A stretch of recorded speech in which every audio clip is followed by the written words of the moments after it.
तुम्हारे साथ है। हो जाएगा पाकिस्तान।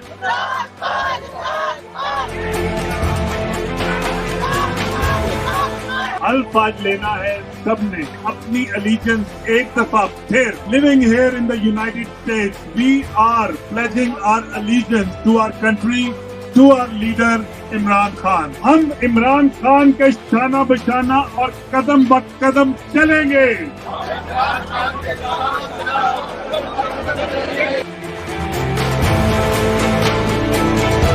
वो कहते हैं कि हमें इमरान खान दे दो. मैंने इराकियों से बात की, मैंने तुर्कों से बात की.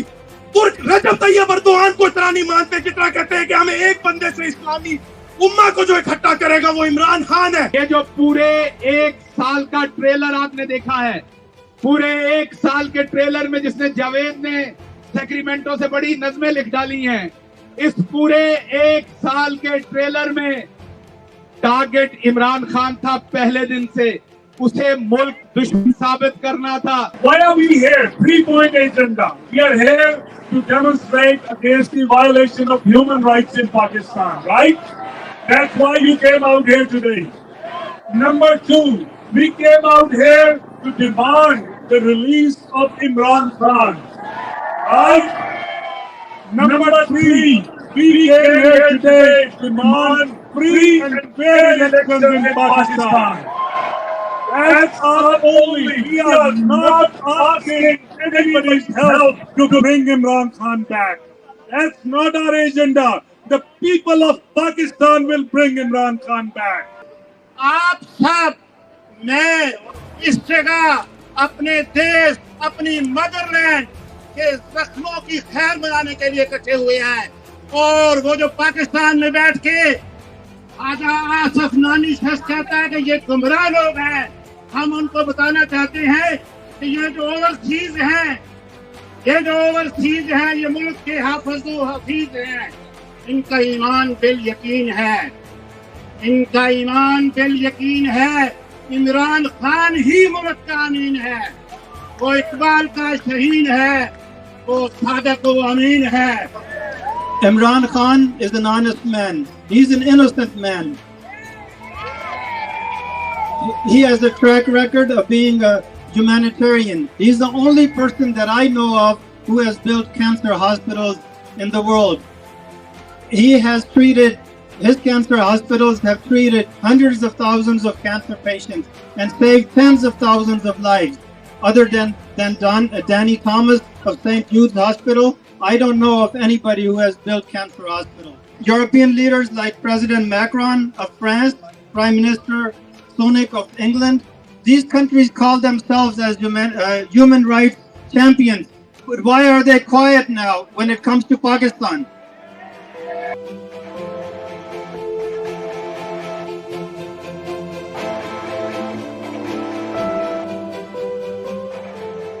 People of Pakistan and the state of Pakistan for the past 70 years has talked of the right of self-determination of the Kashmiri people.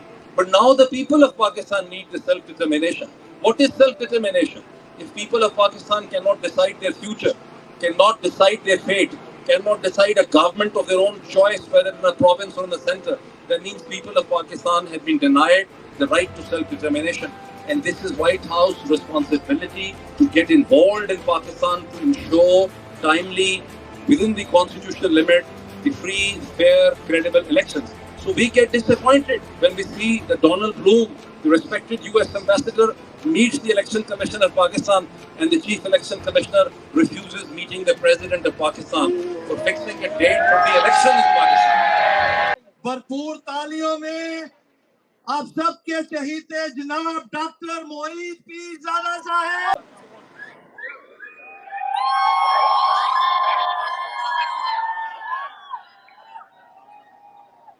Assalamu alaikum. A bit of confusion कि उर्दू में मुझे यहाँ बात करनी चाहिए या अमेरिका की मुनासिबत से अंग्रेजी में बात करनी चाहिए. चले उर्दू में ही बात करते हैं.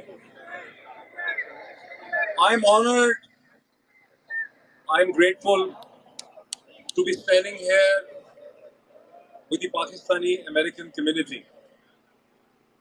میں بہت شکر گزار ہوں اس ایونٹ کے آرگنائزرز کا، جنہوں نے مجھے یہاں بولنے کا، یہاں کھڑے ہونے کا آپ کے ساتھ موقع دیا. آئی انڈرسٹینڈ آپ میں سے سبھی لوگ واشنگٹن میں نہیں رہتے، دور دور سے مختلف شہروں سے یہاں پہ آئے ہیں اور ایک خاص مقصد کے لیے، کاز کے لیے آئے ہیں، پاکستان کے کاز کے لیے آئے ہیں. Of course Imran Khan important ہے، لیکن عمران خان ہی کا کاز نہیں ہے، یہ کاز پاکستان کا کاز ہے.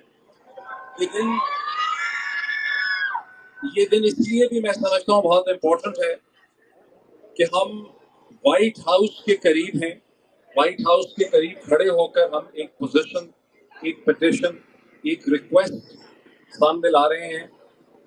اور وائٹ ہاؤس کی اگر ہم تاریخ دیکھیں تو وائٹ ہاؤس نے دنیا میں لبرل ڈیموکریسی کے لیے، جمہوریت کے لیے، اس کو پھیلانے میں، اسے ڈیپ کرنے میں، اس کے ڈیفینس کے لیے وائٹ ہاؤس نے بڑے اقدامات لیے ہیں. اور وائٹ ہاؤس کی اپنی ایک سگنیفیکنس ہے، اس کی تاریخ ہے.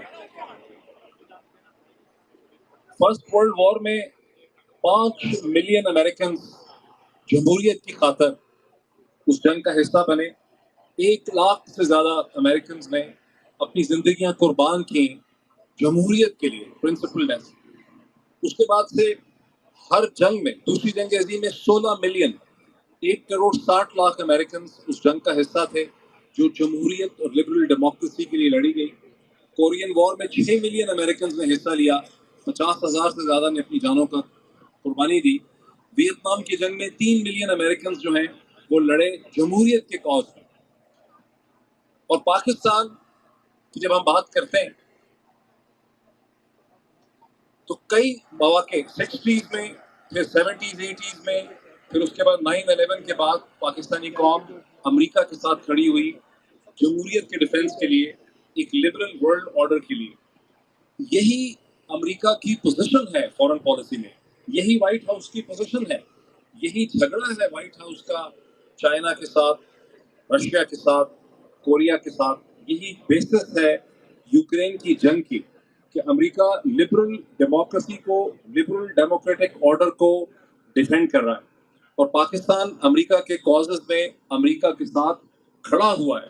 جو ہم یہاں آئے ہیں، میں اسی دن کی اور اس جگہ کی مناسبت سے یہ بات کرنا چاہتا ہوں. آپ لوگ یہاں پہ کیوں آئے؟ پاکستانی، ایک چیز کا میں تھوڑا سا پہلے ذکر کر دوں، پھر اس کے بعد شہباز دل بہت کھل کے ذرا اس کو سیاسی رنگ سے دیکھیں گے چیزوں کو، لیکن میں اس کو تھوڑا ڈفرینٹ طریقے سے دیکھوں. ایک کنفیوژن میرے ذہن میں یہ بھی تھی کہ میں کس کیپیسٹی میں، کس رول میں یہاں کھڑا ہوں. بیکاز گزشتہ 20 برس جو صحافت کی، لکھا، ایڈیٹرشپ کی، میں کسی سیاسی جماعت کا حصہ نہیں ہوں. تو پھر میں یہاں پر کس رول میں، کس کیپیسٹی کے اندر کھڑا ہوں، یہ ایک نیچرل کوشچن ہے. اور وہ میں تھوڑا سا آپ کو ایکسپلین کرنا چاہتا ہوں. 2008 کے بعد سے ہر پاکستانی حکومت نے، پروونشل گورنمنٹس نے، فیڈرل گورنمنٹس نے مجھے کوئی نہ کوئی سیاسی رول آفر کیا، اور میں نے کبھی اس کا مشہور نہیں کیا، لیکن میں نے ان کو پولائٹلی ریفیوز کیا تمیز سے، لیکن کبھی اس کی کوئی برونی پوائنٹس نہیں لیے. اور میرا آرگومنٹ یہ تھا کہ میرا رول کسی حکومت میں اور سیاست میں آنا نہیں ہے. میرا رول ایک پولیٹیکل کامنٹیٹر کا ہے، جس نے تمام سائڈس کے اوپر تنقید بھی کرنی ہے اور تمام سائڈس کے ساتھ اپنا ریلیشن شپ بھی رکھنا ہے. مجھے میری ایک میڈیا اسپیس چاہیے، ایکسپریشن کی اسپیس چاہیے، سوچنے کی اسپیس چاہیے. اور بائی اینڈ لارج 2022 تک پاکستان میں یہ اسپیس کسی نہ کسی فارم میں تھی. کم ہو گئی تھی، شرنک ہو گئی تھی، لیکن یہ اسپیس ایگزسٹ کرتی تھی. اور جب میں نے پاکستان چھوڑا اکتوبر 2022 میں، شہید ارشد شریف کی اسیسینیشن اور مرڈر کے ایک دن کے بعد، اس وقت تک بائی اینڈ لارج ہم سمجھتے تھے کہ پاکستان میں یہ اسپیس ایگزسٹ کرتی ہے. لیکن شہید ارشد شریف کی شہادت سے پہلے بھی ایسے سیکوینس آف ایونٹس پاکستان میں ہوئے، اسٹارٹنگ فرام مئی 2022، جب ایک رات میں 4,000 سے زیادہ گھروں میں پنجاب میں پولیس نے ریڈ کیا، دروازے توڑے، عورتوں بچوں کو ہراساں کیا، لوگوں کو مارا پیٹا، لانگ مارچ کو ناکام بنانے کے لیے. میں ایکسپلین یہ کرنا چاہتا ہوں کہ ہم یہاں کیوں ہیں، میں یہاں کیوں کھڑا ہوں، آپ یہاں پہ کیوں موجود ہیں. میرا خیال تھا we will speak in English. ताकि वो ऑन रिकॉर्ड में आए, लेकिन मुझसे इंसिस्ट किया जाता है that I thought, ji, so I thought that since all of you have called United States your home, since all of you have called United States your home, and I have come across people who came here in a suitcase with less than $1,000, and they have pursued the American dream of the pursuit of happiness. And I have come across people who came here in a suitcase, or maybe in $1,000, but they became millionaires over here. This is what the American dream has been. And today, if many of you are here, you're here because you have your families, you have your friends, you have your business partners, you have your interests in Pakistan. But above all, you have your identity in Pakistan, which you think is under threat. That is why you're here. That is why you have chosen to be next to the White House, because you want to register a point to the White House. What is that you expect from the White House? That is why I have given the background that how White House, since the days of Woodrow Wilson, before the First World War, has taken a clear position for the defense of democracy, for the deepening of democracy, for the entrenchment of democracy. And this is what I mentioned when I mentioned that 5 million Americans participated in the First World War on the principle for the defense of liberal democracy, on the principle of fighting the fascism. When 16 million Americans participated in Second World War, they were fighting against fascism. They wanted to defend the liberal democracy in Europe, in Asia, in Africa. And when they fought in Korea and when they fought in Vietnam, the principle was the defense of liberal democracy. You are here for the defense of the liberal democracy. This is what I wanted to emphasize. This is not a Pakistan's internal struggle. If in a country of the size of Pakistan, of 240 to 250 million people, that has stood with United States throughout its history, if liberal democracy cannot be defended in Pakistan, where else the White House will be able to defend the principle of liberal democracy?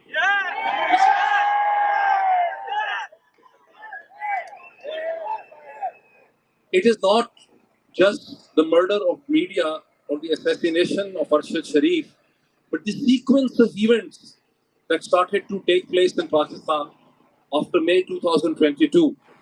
The season of beatings on the road, of arrests, of detentions, of abductions, of people disappearing without any due process of law, when men were hung upside down, stripped naked. I mean, I just mentioned few names, and all the scenarios will come in front of your eyes. When I mention Imran Riaz Khan, when I mention Arshad Sharif, when I mention Jameel Farooqi, when I mention Dr. Shahbaz Gill, and then after May 9th, the unleashing of terror of the state against the people of Pakistan. This is what I think you are here for, to demand from the White House that we want White House not to ignore what is happening in Pakistan. We want to we want White House to become engaged with Pakistan. We want White House to direct the Secretary of State to become engaged with Pakistan. When we see in what is happening in Pakistan, the human right violations which I just mentioned, the violation of the dignity of home, the way women have been treated, the way still hundreds of men and women are in arrest, including many women. When you think of Khadija Shah, when you think of Alia Hamza, when you think of Sanam Javed, they're still under arrest. So you're here for the defense of human rights, for the defense of democracy. And these are essentially the values that have resonated with the American system and with the White House for the past 100 plus years. That is why you and the White House really believes in what it says, that you are here only to further the agenda of the White House. We are not taking a position against the White House. We are taking a position what White House told us it believes in from the days of Woodrow Wilson, Harry Truman, Franklin Delano Roosevelt, from the days of Jimmy Carter, from the days of all the presidents, President Obama. So we are here resonating with the American values and demanding that the White House has to take a special interest, maybe appoint a special point plan to look at what is happening in Pakistan. Two more lines and I finish. The situation is this: despite all what's happening in Pakistan, the only solution for the problems of Pakistan is free, fair, and transparent election. Let there be a government, whosoever it is, that represents the people of Pakistan. People of Pakistan and the state of Pakistan for the past 70 years has talked of the right of self-determination of the Kashmiri people, of the occupied Jammu and Kashmir. I am a Kashmiri, my family is from the occupied Jammu and Kashmir. But now the people of Pakistan need the self-determination. What is self-determination? If people of Pakistan cannot decide their future, cannot decide their fate, cannot decide a government of their own choice, whether in a province or in the center, that means people of Pakistan have been denied the right to self-determination. And this is White House responsibility to get involved in Pakistan to ensure timely, within the constitutional limit, the free, fair, credible elections. So we get disappointed when we see that Donald Bloom, the respected US ambassador, meets the Election Commission of Pakistan and the Chief Election Commissioner refuses meeting the President of Pakistan for fixing a date for the election in Pakistan.